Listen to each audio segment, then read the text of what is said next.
Come on, and turn the internet on. John is live, and it won't be long before we diss the popo. You know what I mean.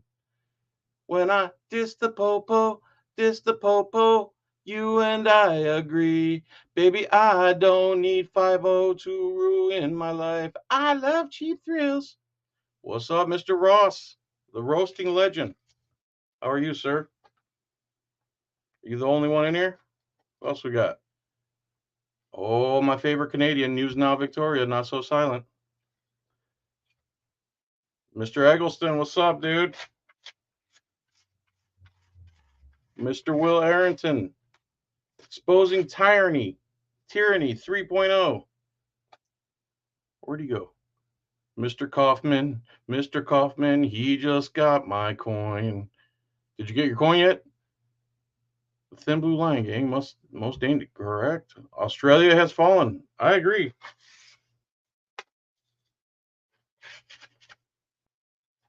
Fallen below the equator, that's for sure. Jason D. Yes, we are. Sinful Toaster. I guess this has been going on for a while, and I just heard of this case. And I just realized who Turtle Boy was. I didn't know who Turtle Boy was. Don't mind me, I'm just rolling one. Promenade, what's up? Joseph Schramm. What's up? John Eagle, how you doing? By the way, guys, I have sold 12 tickets to the Audit Palooza, October 26th, Audit Palooza. If you want to go, email me your name and phone number. I will call you. We will talk, just like I did to these 12 people today. And if you want a ticket, you can get a ticket. Again, October 26th, all-day event. I'm trying to get as many auditors as I can there and as many fans as I can there. $100 a ticket, all you can eat, all you can drink, smoke to your heart's content. And yeah. Lou, what's up, Mr. Skunt? How are you? The internet moves fast. Yes, it does. Howdy from NYC. Man, how can you live in New York City, man? I don't know how you do it. Loved your skit on Lawrence accountability. What skit? What are you skitting, bro? What are you skitting? You skitter? All right. Got enough people here, 50 people. Get one of my rolling pin. So there's a case out of Massachusetts. A lady named Karen Reed and her boyfriend, John O'Keefe, who's a cop, they were bar hopping. They went to some place called the Waterfall, and they were having drinks, and there was a bunch of cops there, ATF agent, a cop, sergeants. One of the cops was featured on the TV show. One of them's a UFC fighter, and they're all drinking, and one of them invites them all back to his house for an after party. Kate Reed and her boyfriend, John O'Keefe, she drives them over there, and she didn't want to go in because she's like a nurse or something. She does something, and she just wanted to go home. So she drops him off. He goes to the party. Why should I tell you the whole story? I have a video here to show it all. So this is Turtle Boy. I didn't know who Turtle Boy was until this. So let's watch. I'll be pausing. This is a crazy story. I hope all these cops hang, bro. They unalived one of their own. So let's watch some of this. Freeman of Texas, 3rd Rangers, LTW. She better be found not guilty. John the man makes dogs howl every time he sings. That's why I got to lock the dogs out of the room, man. I don't want them stepping all over my sweet audio. Anyway, here we go. I'm Aiden Carney of Turtle Boy Daily News. I've been investigating the death of John O'Keefe from Canton, Massachusetts. His girlfriend, Karen Reed, is charged with his murder. Karen, just to be clear, you didn't do it. That's the view it would have gotten. But is there something more going on here? Is Karen Reed the victim of a massive cover-up? During my investigation, I have uncovered a town full of corruption. Here's what I believe happened, and why I believe Karen Reed was framed. Don't you want to ask some questions? I know you do. I do. I have. I think that you could outsmart Karen Reed. Did you? That little clip right there where he says, "Did you think you could outsmart Karen Reed?" is actually Jennifer McCabe and her old man. I forget his name, McCabe. They're at a lacrosse game, and Turtle Boy goes in the stands and starts asking her why she was Googling how long does it take to die in the cold. Okay, It's how can you wear those buttons when you covered up his murder? that's the same woman, McCabe, right there. Any comment on that? Why you Googled that 227?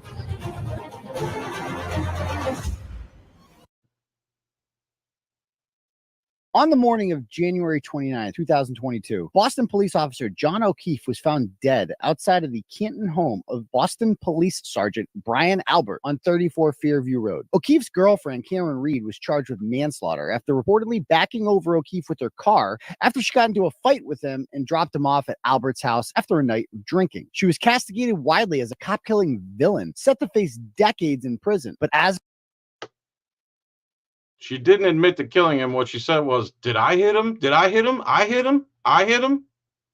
Like they had her convinced that she hit him. it would turn out, at least a dozen people were in the house when John O'Keefe was being violently beaten to death before hatching an elaborate plot to frame Karen Reed for killing him. The cover-up was aided and abetted by members of the state police, the Canton Police Department, and the Norfolk County District Attorney's Office. This is the story of one woman alone, facing down some of the most powerful, well-protected people in the state who sought to destroy her life and exonerate herself. She kind of looks like Ocasio-Cortez, doesn't she? This is Karen Reed and John O'Keefe. Karen is an intelligent, successful accountant and college professor with not even a hint of a Accountant and college professor. criminal record. She'd been dating John O'Keefe for several years and loved his niece and nephew, who he adopted after both of their parents, including his sister, passed away. She owned a house in Mansfield that was rented out, but lived with O'Keefe and his niece and nephew at his home on One Meadows Ave in Canton. O'Keefe was a well-liked veteran, 16 years on the force of the Boston Police Department. On February 2nd, Reed was... By the way, Boston Police Department, one of the most corrupt in the country. If you have Netflix, please watch a documentary called Trial 4. Trial 4. It'll make you sick. Sick. It's almost as bad as this one. charged with killing John O'Keefe, only with manslaughter, though. And she may have actually believed she was responsible. 4 months later, in June, the charges were upgraded to murder, despite no real evidence coming out that added to the story. State Trooper Michael Proctor wrote the criminal complaint for her arrest, noting his 10 years of experience on the state police detective This is a real piece of trash right here. unit at the Norfolk County DA's office. The charging documents state that Canton officers Seraph and Mulaney were dispatched at 6:04 a.m. on January 29th to 34 Fairview Road, where they found 3 females, Karen Reed, Jennifer McCabe, and Kerry Roberts, next to the body of John O'Keefe. Karen Reed was performing CPR. Jennifer McCabe is pictured in this photo on the right, next to her sister Nicole Albert, who is the wife of well-connected Boston Police Sergeant Brian Albert. I believe this is whose house they were at. Brian is on the fugitive apprehension team. He's a trained MMA fighter, and he was featured on the cop show Boston's Finest. At 11:30 a.m. on January 29th, Trooper Proctor interviewed Jennifer McCabe and her husband Matthew McCabe, along with Brian Albert and Nicole Albert, comfortably at the home of Jennifer McCabe. They 4 possible suspects. Interviewed them in their own house all together. told him that they were out at the Waterfall Bar in Canton, where Jennifer McCabe met up with her friend John O'Keefe and his girlfriend Karen Reed, who she did not know very well. The connection between them was that John O'Keefe's niece was good friends with Jennifer McCabe's daughter. Trooper Proctor was allegedly told by Jennifer that she saw Reed enter the bar carrying a vodka soda drink in a glass, which most bars would not allow, and indicated that perhaps she was drunk. The 3 grown adults in their 40s left shortly after midnight to go to an after party at Brian Albert's house. According to Jennifer, she got there first. At 12:30, she says that she witnessed Karen Reed drive up in her black Lexus SUV. Since O'Keefe only knew McCabe at this house, he texted her to make sure that she was there. Jennifer claimed that John O'Keefe never entered the house, so she texted him, hello, at 12:40. They're claiming that his wife dropped him off there and he never went inside this house for the after party. 5 before witnessing Karen drive away in her black SUV. We would later find out that most of that was a lie. She told Proctor that she assumed that he and Reed decided to go home. Jennifer received a phone call from a distraught Karen at 4:53 a.m. looking for O'Keefe. Jennifer, who for some reason was still up at 4:53 a.m. after a night of drinking, told Trooper Proctor that she offered to help Karen look for John O'Keefe along with O'Keefe's friend, Carrie Roberts, who was not at the house that night. Karen was Isn't that nice of her? hysterical and could not drive in her condition, so Carrie drove both of them. Jennifer claims that during the ride, Karen said, quote, "Could I have hit him? Did I hit him?" She also told the state police that Karen's SUV had a cracked taillight. The two of them then jumped in Carrie Roberts' car and they drove back to 34 Fairview Road. When they got there, Karen immediately noticed O'Keefe's body outside, but the other two did not. This was part of the reason that Karen was charged. Trooper Proctor believed that Karen knew exactly where the body would be because she knew that she ran him over and left him to die during the middle of the snowstorm. We later recreated this scene at 34 Fairview Road. John O'Keefe was 6'2", 217 pounds. His body was found exactly 12 feet from the curb. There are no obstructions blocking anyone from seeing him. It would have been physically impossible for Carrie Roberts and Jennifer McCabe not to have seen his body because they were sitting in the front. They were also specifically looking for a body at that time. And somehow So they pretended not to see it, basically. they claim that they did not see him, but Karen Reed did, and this ended up implicating her. O'Keefe's arm had She got implicated because she saw it before they did. Now, supposedly she backed over him doing a 3-point turn. Look at some of the damages done to his body. 6 bloodied lacerations, and his eyes were swollen shut in black and blue. His eyelid had a cut on it, and his clothes were covered in blood and vomit. A medical examiner said that he had 2 swollen black eyes, a cut on the left side of his nose, a 2-inch laceration in the back of his head, and multiple skull fractures. There is no... I mean, did she run him over 74 times? She runs him over, doesn't feel it. Oh, they're trying to say she did it on purpose. And then she goes home and then comes back. And because she backed over him, he got all this. Oh, my God. possible way that he could have these kinds of injuries from being backed into by his girlfriend's car, especially since the snow and grass would have comforted his fall. Carrie Roberts told Trooper Proctor that Karen Reed was drunk and hysterical when she saw her at 5 a.m. and stated that she was so drunk she didn't even remember going there. Carrie repeated the same story as Jennifer, that Karen made statements suggesting that she may have accidentally hit him or that he had gotten hit by a plow. At 4:30 p.m., Trooper Proctor claimed that he went to the home of Karen Reed's parents in Dighton and claimed to have observed her SUV parked in the driveway with a shattered taillight. We would later find out that this was untrue. Call logs from the Dighton Police Department show that Trooper Proctor actually called for a tow truck at 3:02 p.m. before he had ever allegedly even seen the broken taillight and thus would have no reason to tow the car. We also have footage from Karen Reed's parents' house showing the car being towed at 4:12 p.m. ADA Adam Lally would later blame that on daylight savings, even though Alarm.com automatically resets for daylight savings. This proves that Trooper Proctor was lying about what time he took the car, leaving him alone with the vehicle unaccounted for at least 1 hour and 18 minutes. Proctor interviewed her. So the guy leading the investigation lets all the people who could possibly be suspects all sit around a table together in their own house, comfortable environment, and then has the supposed murder weapon, the car, in his possession for over an hour.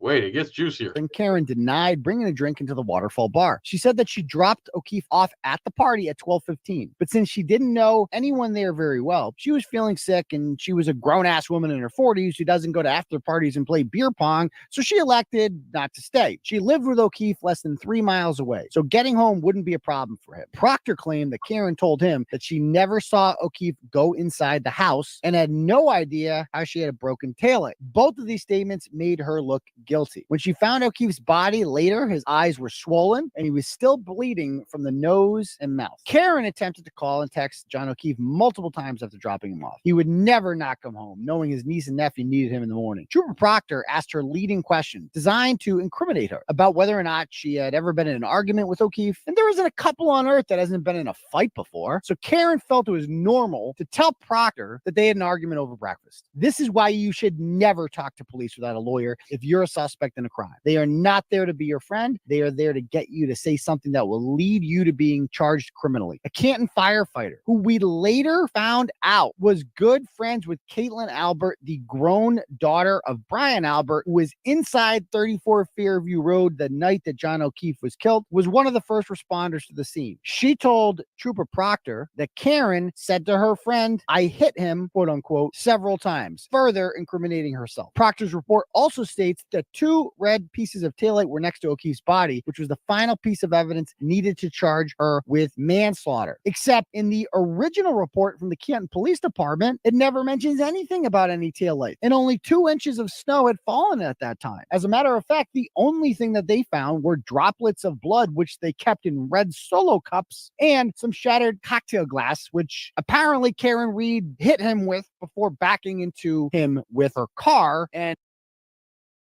killing him. Sure. But Trooper Proctor never once mentioned that he was a close personal friend with the McCabe and Albert families, which were prominent names in Canton. Here's a picture from Proctor's sister's Facebook page showing Trooper Proctor with Jennifer McCabe's children. ADA Adam Lally would later contend the child that's depicted in that particular photograph is not one of the McCabe's children. Oh, really? McCabe's have 4 daughters. That's not one of them. It's a relative. Indeed, he does have his arm around his niece. However, there are 2 girls in towels and bathing suits directly behind him who are, in fact, Jennifer McCabe's children. Here's another picture from Proctor's sister's Facebook page showing her at a family party with Chris Albert, the brother of Brian Albert, directly behind her. Chris Albert was at the bar with O'Keefe the night he was killed, and he owns a local pizza shop in town called D&E Pizza. It's unknown if he was inside his brother's house that night because Trooper Proctor has deliberately prevented Google from sharing geofence data that could... Anybody knows what that means? Deliberately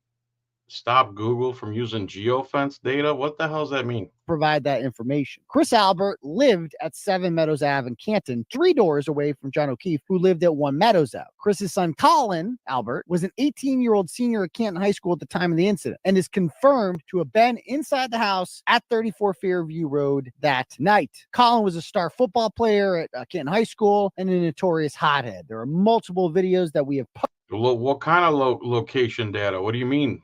Location data from what? From where? How? Posted of Colin, in which he's threatening rivals in town and even ends it with bang, bang. Apparently is supposed to scare you into believing that this man will kill you. 2 days after John O'Keefe died, the Canton High School Twitter account announced that Colin would be playing football at Bridgewater State next year. Colin is an out-of-control meathead who frequently was confrontational towards his much older adult neighbor, John O'Keefe. He constantly... A geofence is a virtual fence or a perimeter around a physical location. Geofence is a tool to connect the virtual experience with the offline world physical location when an object enters this. Easy way to think about a fence around your home. So what location data was he not giving up? Or blocking? Oh, he blocked it through his phone. Is that the idea? Trespassed on his property, threw beer cans on his lawn. He is the prototypical jock. So this kid was harassing John O'Keefe for some reason. Trespassing and throwing stuff in his yard, at least. Thinks that Shakespeare was a huge loser and infamously poses for pictures sticking either his middle finger up or his fist in the air while pounding down Dylan Mulvaney lights. And has anger issues and gets off on knowing that he comes from a well-connected family in town. His uncle Brian, of course, is a Boston police sergeant. His uncle Kevin is a Canton police officer. His father, Chris, was recently elected to the Board of Selectmen. Here he is on the left, pictured with his father and his uncle Brian on the far right. The man in the middle is his other uncle, Tim Albert, the family moron who takes pride in being from a well-connected family, despite providing nothing of value to contribute to the family's brand name. Trooper Proctor's family knew Colin since he was a a little boy. Here he is pictured with his Michael Proctor's sister once again. Here's another picture of Proctor's sister she posted on Facebook from her 2012 wedding, showing Trooper Proctor on the far left and Colin on the right as a 7-year-old boy. They were both in the wedding party together. Not once did it ever occur to Proctor to mention that he was a close friend to a well-connected Canton family of cops and politicians and was investigating the death of a Boston police officer at one of their homes. He was in possession of all evidence to this crime and decided who would, and more importantly, who would not be investigated. There is no conflict. Proctor is not conflicted in this case. I indicated that. Colin Albert likes to get in fights and boast of. So the cop investigating this didn't even go inside the house. About it. A picture he posted on Visco shortly after the death of John O'Keefe shows his right knuckles covered in abrasions, indicating that he had punched someone or something recently. None of this has been made public, and the Norfolk County District Attorney's Office hasn't sent a mountain of exculpatory evidence to Karen Reed's defense attorneys until recently. This evidence that they've withheld includes DNA evidence from John's body that could prove whether or not a dog had bitten him, for instance. Brady material. As well as a 2-minute video clip from the Canton Library, which would have shown whether or not Karen Reed's taillight was broken after dropping John O'Keefe off at 34 Fairview Road, because if it wasn't broken, that means that she didn't hit him with her car. This evidence proves beyond a shadow of a doubt that she had nothing to do with John O'Keefe's death, but suggests that Colin Albert, Brian Albert's German Shepherd Chloe, Jennifer McCabe, Matt McCabe, and every other person in that house either witnessed or knew about the murder of John O'Keefe and conspired to frame Karen Reed after the fact. Unfortunately for them, Karen Reed is an extremely intelligent and well-resourced woman who can afford world-class representation. That's the only reason she might get found not guilty, is because she has so much money. You or I, because she hired like a cell phone expert that pulled information out that the other guys couldn't. I can't afford a cell phone expert. She initially had an attorney by the name of David Yannetti, a well-respected Boston lawyer with more than 30 years of experience who used to be a prosecutor. However, Yannetti can only do so much, and Karen Reed quickly realized after time that she was up against some powerful forces and she would need more representation, particularly when it came to cell phone expertise, which a lot of this case hinges on. So she did some searching and she found a guy by the name of Alan Jackson from Los Angeles who had previously I'm gonna drive me a Mercury. I'm gonna give me a Mercury and drive it on down the road. I think that's Alan Jackson. Presented a man by the name of Kevin Spacey in Nantucket. Kevin Spacey was accused of sexually assaulting an 18-year-old bartender, but later we found out through the use of forensic technology that the quote-unquote victim and his mother had deleted a number of incriminating messages that showed that the boy was not actually a victim at all. Free Kevin Spacey. K-Pax was a great movie. Her attorneys filed a motion demanding. He's also Kaiser Sose. A forensic audit of.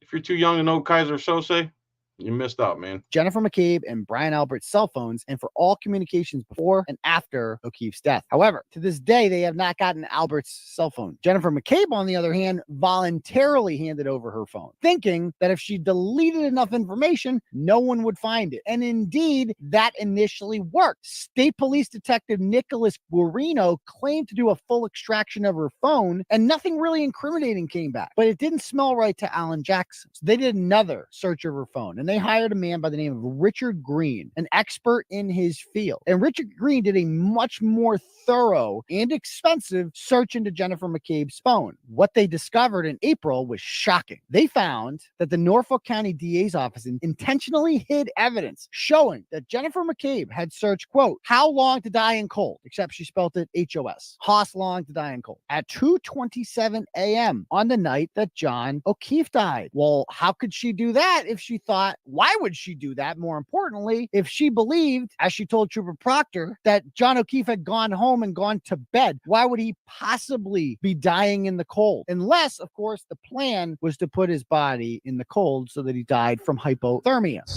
How can you wear those buttons when you covered up his murder? Any comment on that? Why you Googled that at 2:27? Any comment, Mr. McCabe?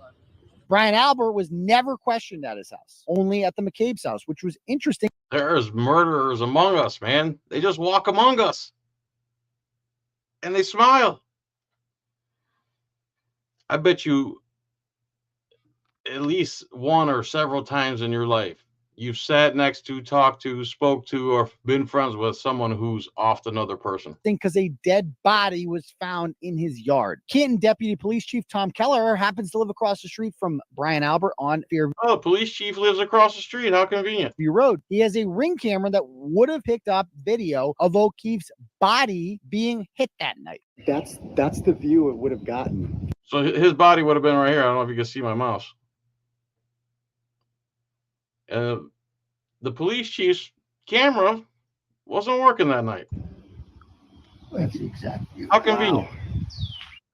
However, he told police that conveniently he did not capture anything of value on his Ring camera. It was never subpoenaed. Jennifer McCabe not only searched for how long to die in cold, she also deleted all communications on her phone between herself, Brian Albert, and her sister, Nicole Albert. If Jennifer McCabe didn't think it was unusual for John O'Keefe to leave, then why did she stay up until 5 a.m. awaiting Karen Reed's phone call about John O'Keefe being missing? If Jennifer McCabe had nothing to hide, then why was she destroying critical evidence around the time that John O'Keefe's body was discovered? Why was Jennifer McCabe more committed to protecting Brian Albert than her sister Nicole, who was married to Brian? After O'Keefe got to Albert's home, he began texting McCabe to make sure she was there, since she was the only person he knew well, or at all. When he entered, he was surprised to see 18-year-old Colin Albert was there, who likely confronted him at some point and hit him, according to the theory proposed by Alan Jackson and David Yannetti in their court filings. Our sources believe that Brian Albert joined in on the beating, alarming his loyal German Shepherd, which immediately began to tear into John O'Keefe's arm. Despite being their family dog, Brian Albert got rid of Chloe and never explained where the dog went. The defense team has since filed motions to try to get animal control.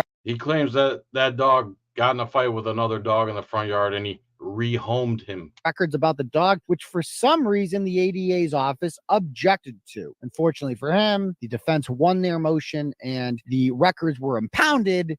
And as I speak right now, they are still trying to get those unimpounded. A motion has been filed on June 7th for that. Definitely in that house that night were Brian Albert, Nicole Albert, Brian Albert Jr., Colin Albert, Caitlin Albert, Jennifer and Matthew McCabe, friends of Albert Jr. named Julie Nagel, Emily Fabiano, and Sarah Levinson, and an ATF agent named Brian Higgins, who has an office inside the Canton Police Department. O'Keefe would make 12 at a minimum. We have one picture of Higgins with O'Keefe, who was with Brian Albert earlier in the day in New York, and they had driven back after a police officer's funeral there, and they've been very chummy since then. This means that all of these people either witnessed the murder or somehow had no idea that a murder took place in a house they were in, and they've said nothing. Not one of them claims to have seen a 6'2", 217-pound body lying on the front lawn after leaving. One witness named Ryan Nagel went to the home to pick up his sister Julie, who ended up staying there. He was the only witness who had no familial ties to the Albert, and thus no reason to frame Karen Reed. He said that he witnessed Reed outside of the house. They arrived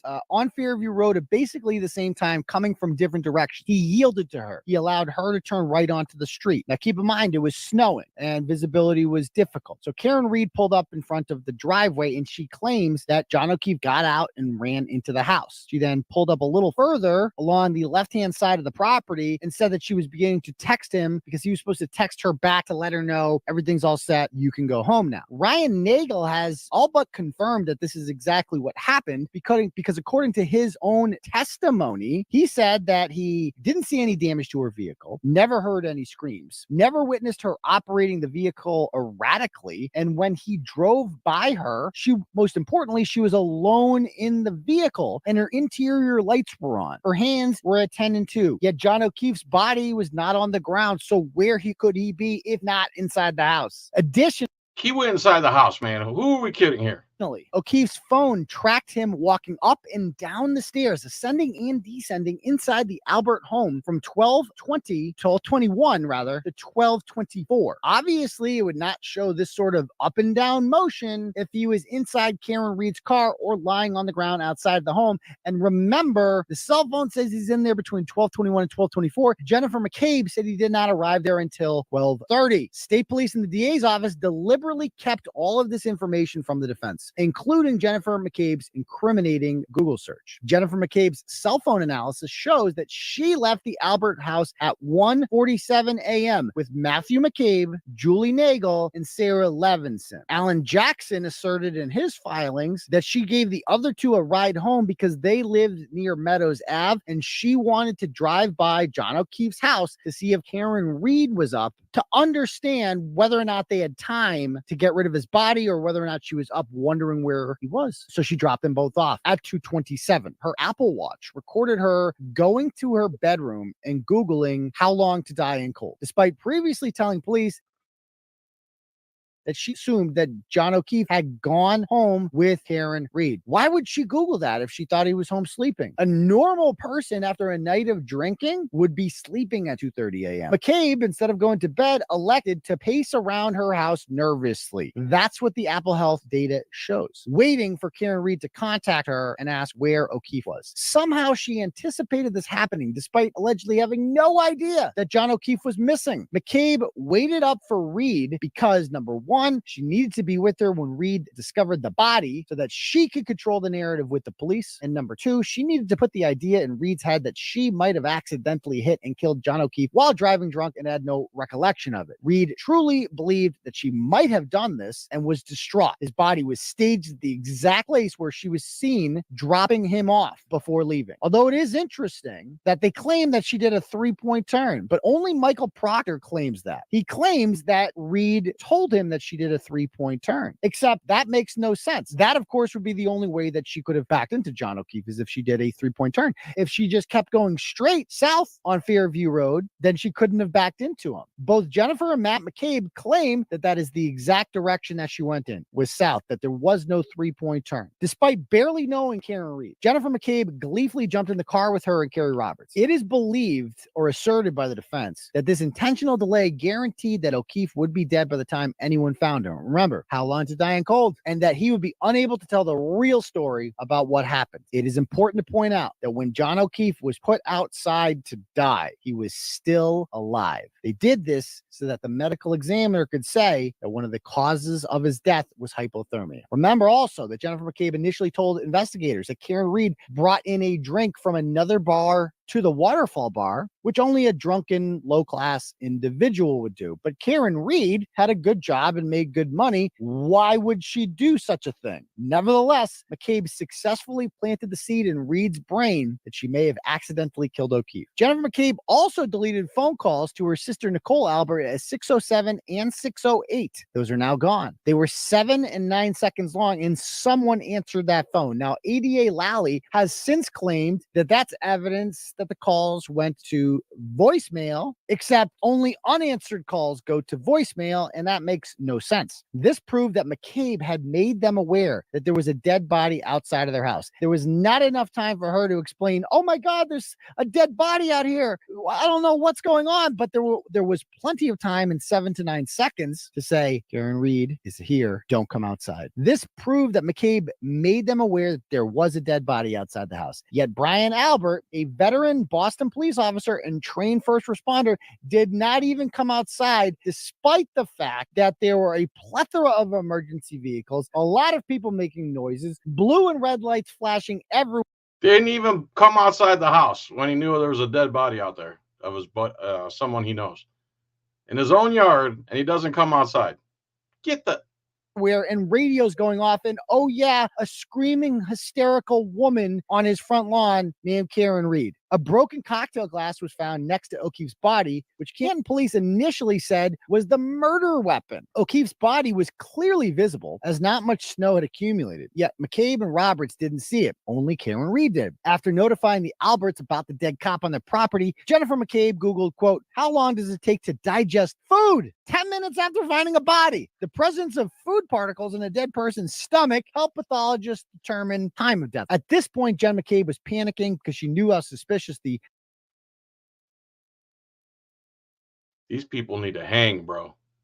How Long to Die in Cold Google search was at 2:27 a.m. She decided to search for that same thing again after discovering O'Keefe's body, hoping that it would make it look less suspicious. And as this might be something a person might Google after finding a body outside. In doing so, she hoped that it would make the first search disappear. Unfortunately, she spelled the words wrong the first time she searched it, not even close to the original Haas Long to Die in Cold. The second time, she spelt it the exact same way. Haas Long to Die in Cold. Not how. This was intentional. She later told law enforcement that it was Karen Reed who told her to Google that. Wow. Luckily for McCabe, Brian Albert's brother is a Canton cop. His other brother is a selectman. His neighbor is the deputy chief, and the trooper in charge of the investigation was a close family friend who helped cover up the murder. It was going to be covered up regardless. When you thought that Jennifer McCabe couldn't get any lower, she also has been sharing fundraisers for John O'Keefe despite helping to cover up for his murder. Jennifer McCabe goes to every single court date. She comforts the family of John O'Keefe. She has John O'Keefe's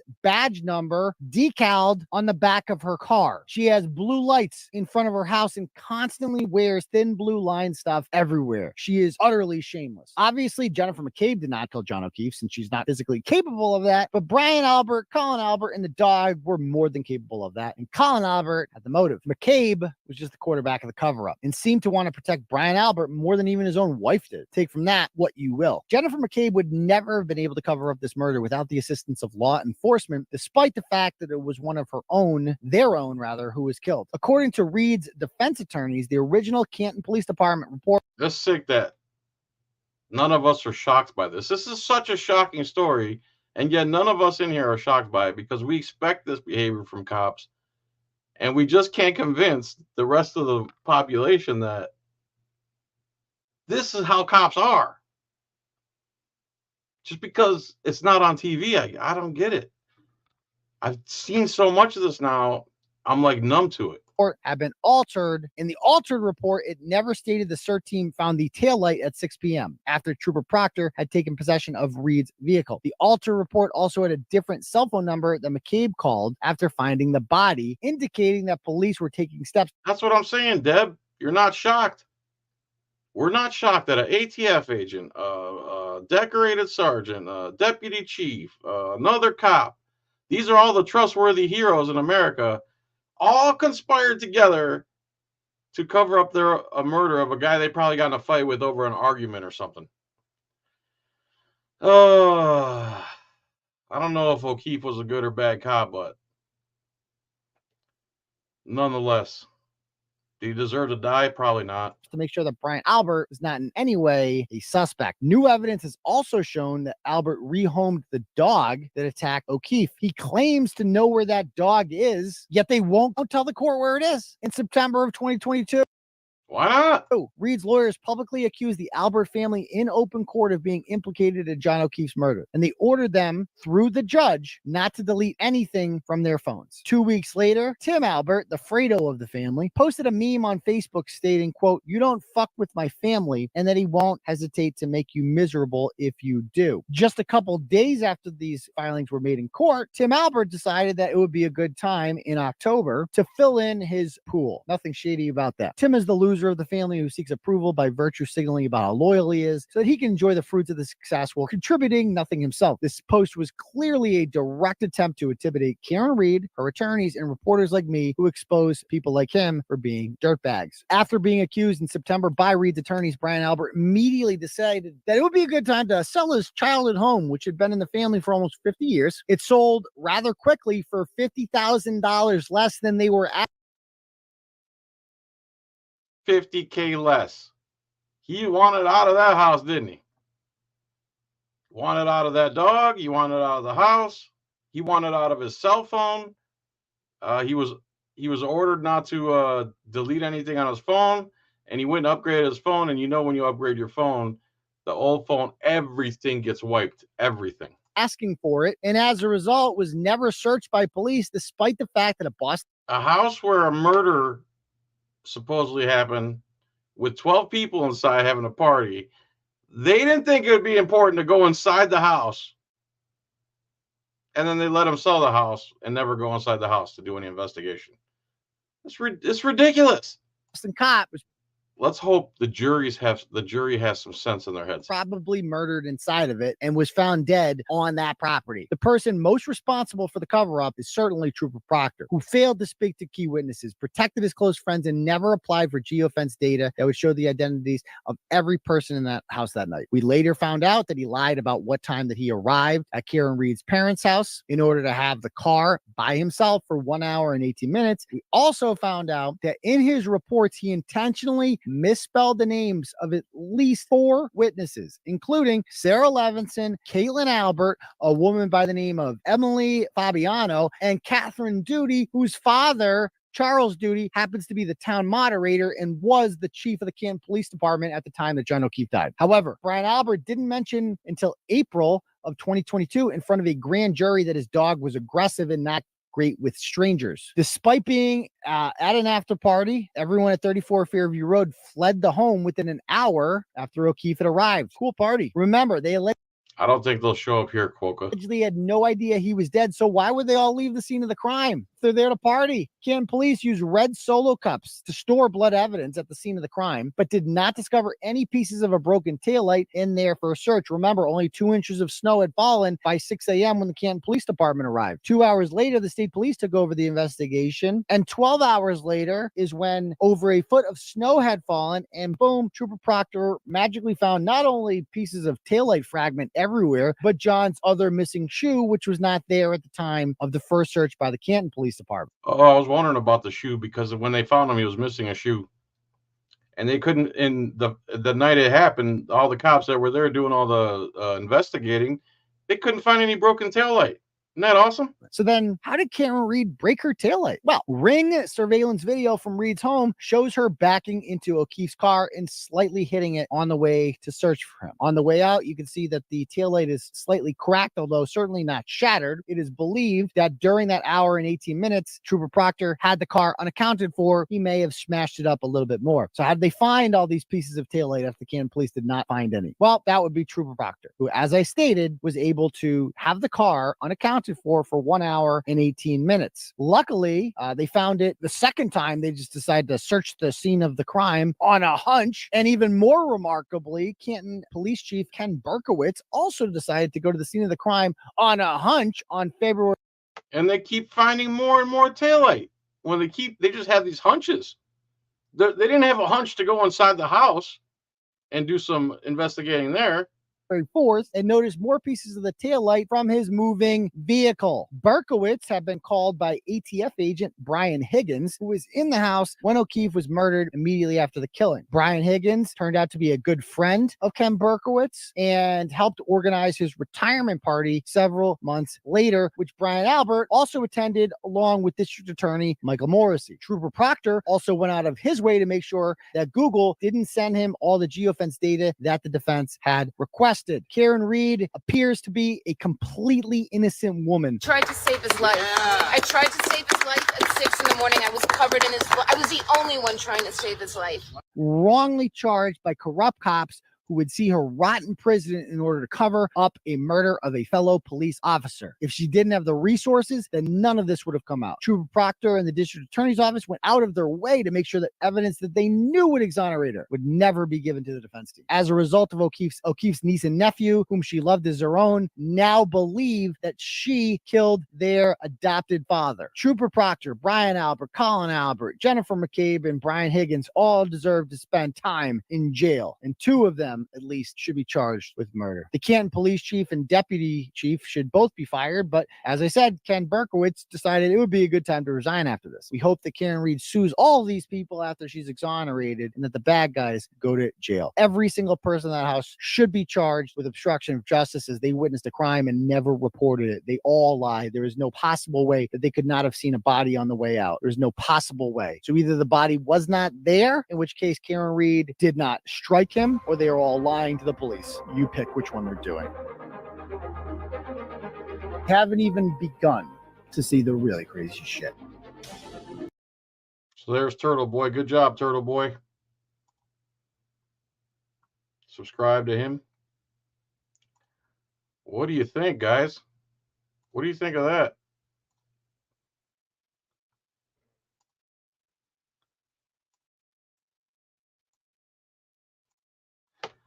So, what a story, huh?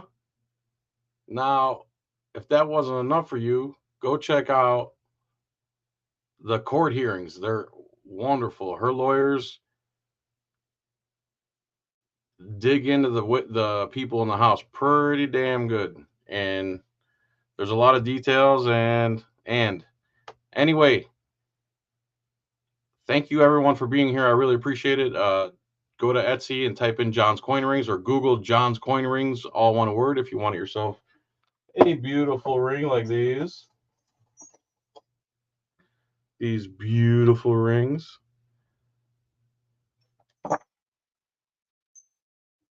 And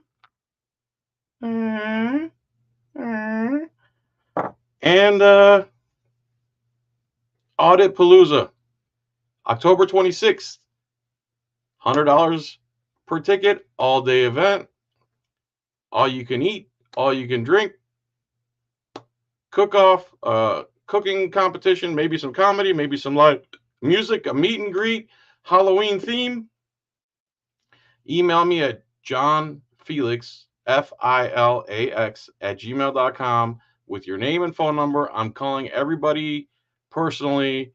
There's not going to be any haters or any drama at this party if I can help it, okay? I ran across this. Kevin Weeks was a mob lieutenant for Whitey Bulger, Boston area recognized crime around. I said Nicole Albert and Jen McCabe's maiden names was Weeks. Ooh. Ooh. All right, everybody. I'm going to go eat some pastrami. Much love. By the way, constitutional somebody, freedom fighter. I made those corn ribs that one night, and they tasted like corn, dude. You're right. Corn ribs taste like corn. I don't know what the purpose is. I guess you eat them like ribs instead of like on a cob. You know how hard it is to cut a corn cob? Do you? Do you know? You don't know. You've never cut a corn cob, have you? You're not experienced in the cutting of corn cob like I am. October 26th, email me. Bye. Thank you, everybody. I appreciate you coming on. Subscribe to my GreenTube channel too. RUMBLE. Rumble. El Rumble. Hey. El Rumble. Ho. El Rumble. Hey. El Rumble. Ho. Okay. It's enough internet for one day. Thanks, everybody. This case is the fulcrum of liberty movement. Bye, everybody. Have a good day. Thank you so much for coming.